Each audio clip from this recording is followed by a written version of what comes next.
अस्सलाम वालेकुम नाज़रीन। बहुत सारे यूज़र ने कहा था कि सेल टैक्स रिटर्न में जो एनेक्सर एच और एनेक्सर एफ़ है उसके बारे में बताया जाए कि ये क्या हैं और कैसे इसको फ़ाइल किया जाता है। तो आज मैं एनेक्सर एच के बारे में बताऊंगा और अगली वीडियो में इंशाल्लाह मैं एनेक्सर एफ़ के बारे में बताऊंगा। तो एनेक्सर एच जो है इसको स्टॉक स्टेटमेंट कहते हैं और ये अपनी सेल टैक्स रिटर्न के साथ सबमिट करना इनकरेज किया करता है एफबीआर। और स्पेशली अगर आप रिफ़ंड क्लेम करना चाहते हैं तो जब तक एनेक्सर एच फाइल नहीं होगा रिफ़ंड आप क्लेम नहीं कर सकते, ठीक है। और एनेक्सर एच जो है वो within 120 days from the due date for filing of sale tax return, उसके अंदर इसको फ़ाइल करना ज़रूरी है। तो आइए देखते हैं कि एनेक्सर एच है क्या और इसके अंदर क्या क्या इन्फॉर्मेशन मौजूद है। तो सबसे पहले तो आप जाएंगे जी e.fbr.gov.pk, जो ई पोर्टल है एफबीआर का, उसमें जाएंगे और किसी भी एक यूज़र का मैं लॉगिन करके उसका लॉगिन इंफॉर्मेशन और उसका पासवर्ड वो एंटर करूँगा। तो ये आपके सामने पोर्टल खुल गया है और इसमें ज़ाहिर है वो एक सीक्रेट से क्वेश्चन पूछ रहा है आपकी अपनी सिक्योरिटी के लिए। मैं इसको स्किप करता हूँ। स्किप करने के बाद अब आपके सामने ऊपर जो टॉप मेन्यू आ रहा है उसमें आप देखें होम, एडमिनिस्ट्रेशन और रजिस्ट्रेशन, डिक्लेरेशन है। आप डिक्लेरेशन में जाएंगे, इनकम टैक्स नहीं बल्कि सेल टैक्स की डिक्लेरेशन में आप जाएंगे और उसमें आप cell tax return for the year, जिस ईयर की आप करना चाह रहे हैं, मैं फॉर एग्जांपल अप्रैल 2020 की देखना चाह रहा हूँ, तो ये सेल टैक्स रिटर्न 2019-20 इसको मैं क्लिक करूँगा, ठीक है। और मंथली है, मैं इसमें अप्रैल को क्लिक करता हूँ और यहाँ नीचे आपकी लेफ़्ट साइड पे जो है वो सेल टैक्स रिटर्न है, ठीक है। सेल टैक्स रिटर्न को आप क्लिक करेंगे तो ये आपके सामने सेल टैक्स रिटर्न का फॉर्म खुल गया है। अब हम चूँकि सिर्फ एनेक्सर एच के बारे में देखना चाह रहे हैं तो हम इस डिटेल को स्किप करते हैं। ये एनटीएन, नेम, टैक्स पीरियड वगैरह वगैरह ये इन्फॉर्मेशन उसकी आ रही है और ये लेफ़्ट साइड पे आपको नीचे सेल टैक्स रिटर्न में एनेक्सर्स आ रहे हैं, HIJKP, ऊपर एनेक्स C है। तो मैं H को क्लिक करूँगा, एनेक्सर H। अच्छा, एनेक्सर H को जब आप क्लिक करते हैं तो आपके सामने ये फॉर्म खुल गया है। अब वो आपको कह रहा है कि जी आप यहाँ से आप फिल करना शुरू करेंगे। सबसे पहले है HS कोड। जो प्रोडक्ट आप यहाँ देना चाह रहे हैं उस प्रोडक्ट का HS कोड क्या है। HS कोड का वो कस्टम कोड्स होते हैं जो कस्टम एक्ट के तहत हर प्रोडक्ट को अलॉट किए जाते हैं, ठीक है। अब यहाँ उसका कोड लेंगे, यूनिट ऑफ मेजर यहाँ सेलेक्ट करेंगे कि ये मीट्रिक टन है, बिल ऑफ लेडिंग है, वगैरह वगैरह, किलोवाट आवर है, स्क्वायर यार्ड है, वगैरह, केजी है। ये आपने यहाँ पे यूनिट ऑफ मेजर देना है। फिर टाइप। अब टाइप अगर आपके पास HS कोड नहीं है, कुछ ऐसी प्रोडक्ट्स होती हैं इनका क्लियर HS कोड नहीं होता, तो उसके लिए आपने फिर टाइप लिखनी है। अब टाइप में वो direct raw material, industrial raw material, dyes, chemicals, packing material, processing charges वगैरह यहाँ बहुत डिटेल में दिए में आपने रेलेवेंट सेलेक्ट करना है कि वो आपकी टाइप क्या है। और अगर आपने HS कोड दिया हुआ तो वो टाइप नहीं, ज़रूरत नहीं है। उसके बाद यहाँ सेल टैक्स रेट, उस पर जो एप्लीकेबल सेल टैक्स रेट है वो आपने दे देना है। तो ये आपका products, raw materials, summary, stock statement, उस हवाले से आप उसको ऐड करते जाएंगे। वन बाय वन आप अपने प्रोडक्ट्स आइटम वाइज उसको यहाँ ऐड करते जाएंगे। और उसके बाद नेक्स्ट जो है वो वैल्यू ऑफ गुड्स का आता है। वैल्यू ऑफ गुड्स में अब वैल्यू का मतलब ये है कि आपने क्वांटिटीज़ यहाँ नहीं लेनी, यहाँ पे आपने उनकी वैल्यूज़ लेनी है, ठीक है। तो आपकी लास्ट रिटर्न का जो क्लोजिंग बैलेंस था वो यहाँ पे आपका ओपनिंग बैलेंस होगा, और purchase imported during the month, इस पीरियड में यानी कि अप्रैल में आपने कितना इंपोर्ट किया, कितनी वैल्यू का इंपोर्ट किया या परचेज़ किया, वो यहाँ आपने लिखना है।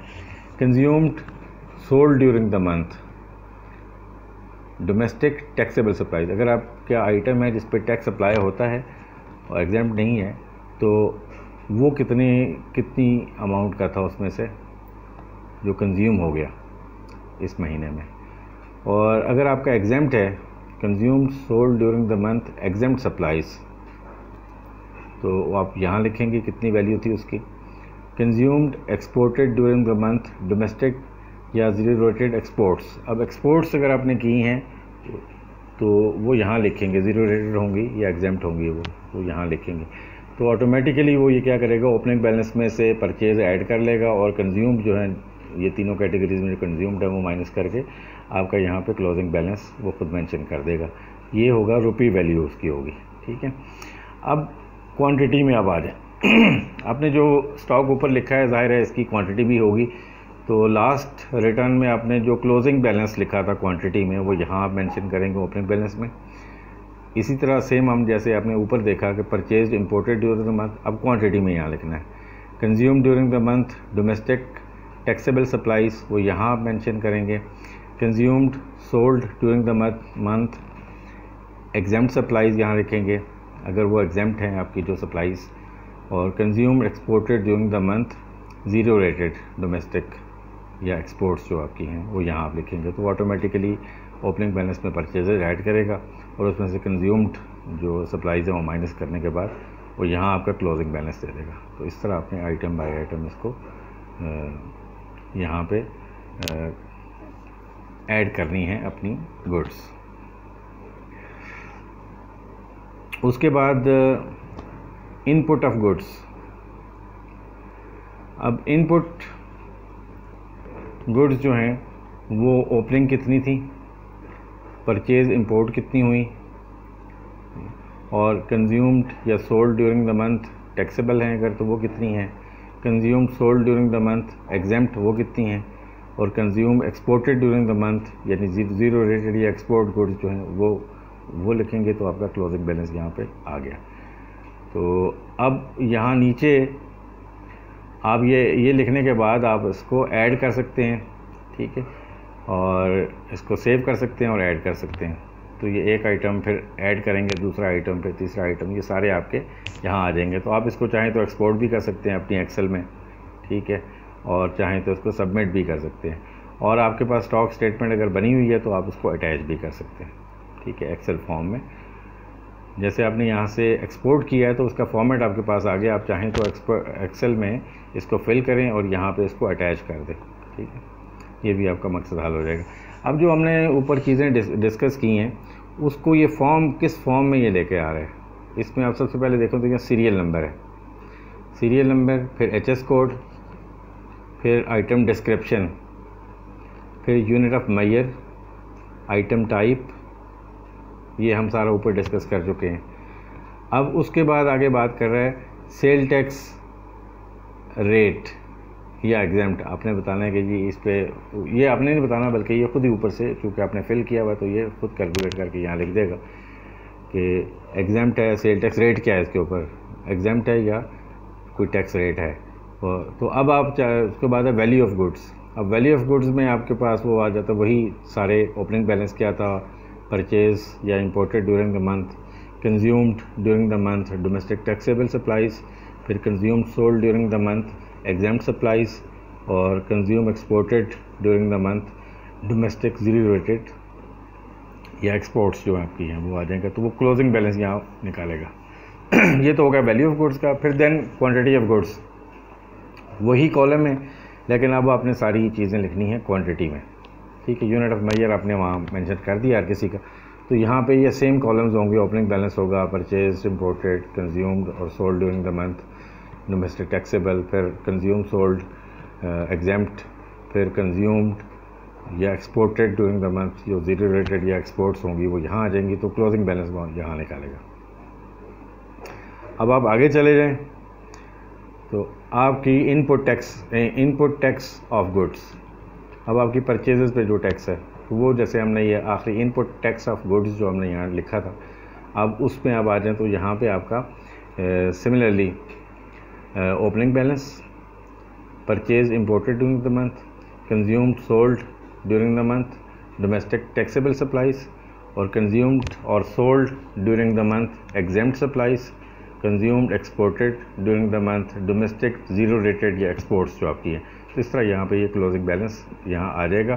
तो ये आपका एनेक्सचर एच जो है वो कंप्लीट हो गया। इसके नीचे में आपको ज़रा जस्ट आपकी थोड़ी सी इन्फॉर्मेशन के लिए एक दो चीज़ें ये नोट दिए हुए हैं। Stock statement is mandatory for refund claims filed under section 10। Other registered person are encourage to provide these details. तो रजिस्टर्ड पर्सन जो है अगर ये इसको फिल करेंगे तो ज़्यादा रिलायबल होगी आपकी इन्फॉर्मेशन, बट अगर आप रिफ़ंड क्लेम करना चाहते हैं तो ये मैंडेटरी है। ये मैंने पहले भी आपसे डिस्कस किया था। दूसरी बात वो ये कह रहा है द रिफ़ंड क्लेमेंट्स में submit stock statement within 120 days from the due date of filing of return. तो ये भी मैंने ऊपर बात की थी कि जो आपने अगर रिफ़ंड क्लेम करना है तो आपने अपनी रिटर्न की ड्यू डेट जो है उसके विद इन 120 डेज़ आपने स्टॉक स्टेटमेंट सबमिट कर देनी है।